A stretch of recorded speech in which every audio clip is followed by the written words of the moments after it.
Hi guys, I'm Claire, and for this From video, our assignment was to talk about a song that had, some kind of special meaning to us. In class we kind of talked about how, music is, or, it can be, this kind of philosophy that you just have sort of around you, all the time. And it can be this really fabulous thing. So the song that I chose, is called Lion's Mane by Iron and Wine. And I think for this video to be really effective, if you've never heard that song, you kind of have to go listen to it. It should be pretty simple for you to find. If you just go to YouTube and type in Lion's Mane, you should find a video where you can just listen to the song. So go do that now. I will wait. So you're back, having either watched listened to the song or not, maybe, I don't know.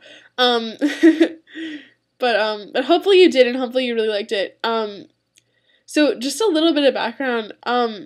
This song is the first track off of the Iron and Wine album, Creek Drink the Cradle. Sorry, it slipped my mind. And that album for me was that was the first album, full studio album that Sam Beam, he performs under the name Iron and Wine, that he had ever made. I was just totally struck by it. That was the album that made me become kind of obsessed with Iron and Wine. He recorded the entire album at home. He didn't do it in a studio. He did it seriously in his bedroom on a 4-track recorder. I think he played all or most of the instruments himself. It was just a really intensive process. And I think I don't know, just the intimacy that kind of entails, and that real connection that he has to his music and to his lyrics and things like that, it really comes through in the album. I think the reason I love it so much, and the reason why I continue to listen to it over and over again, is because it's such a strikingly intimate record. It just, you feel like he's sitting there next to you. And I think this song really portrays that, that kind of feeling that the whole album has. And and I think this definitely as this is the first track, like I said, and I think it definitely starts it off in an interesting place. So now about the song more specifically, I think it really relates to some of the things that we've done in class, and I didn't realize until I looked at the lyrics, this song is just a very beautiful, concise piece of poetry. His lyrics are always just such so incredible, and always pack such a literary punch. So there's a couple pieces of it that I want to focus on. I think it's mostly kind of the bridges and the choruses of the song. So the first part, and I posted the full lyrics in that little description thingy underneath the video. So if you look at the full lyrics, it'll probably make a little bit more sense. But the lines that I want to focus on are love is a tired symphony you hum when you're awake. Love is a crying baby, mama warned you not to shake. Love is the best sensation hiding in the lion's mane. So, okay, so when you read that, on a piece of paper, you're oh my gosh, love is a crying baby, mama warned you not to, what?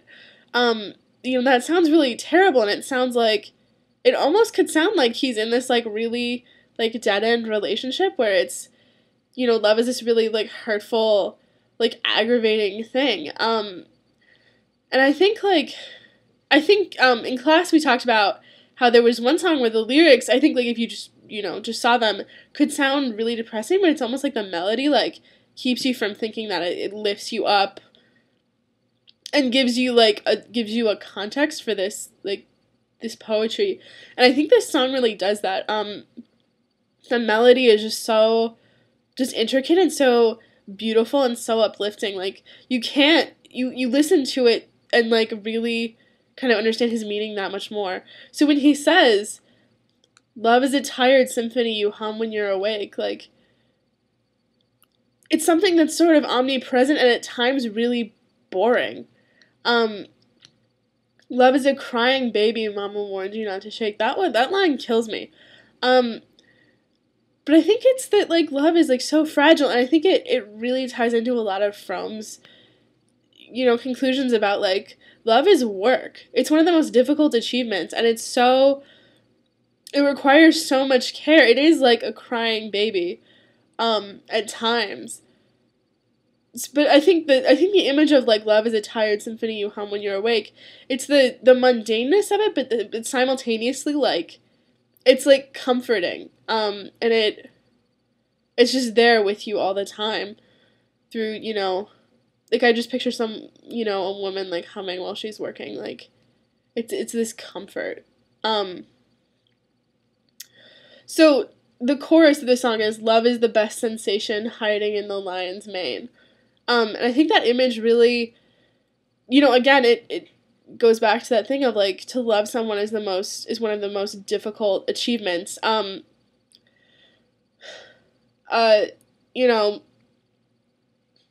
have to fight the lion, as it were, to be able to really reach it. You have to sort of tangle with this beast in a way to really find it. But it's the best sensation. So the chorus before was, love is the best sensation hiding in the lion's mane. The chorus, the final chorus and the final line of the song is, love is the best endeavor waiting in the lion's mane.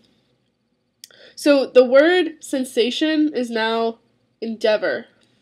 And I think, again, he makes that switch intentionally to show, like it's not just a sensation, it's not something you feel in the moment, it's an endeavor, it's a practice, and it's something that you have to do actively, but it's waiting in the lion's mane. Like, it went from hiding to waiting, so it's more easily obtainable. Like, it's an endeavor, it's something that you have to do, and you still have to, like, tangle with this lion, but it's waiting there for you. It is there if you're willing to, like, go for it.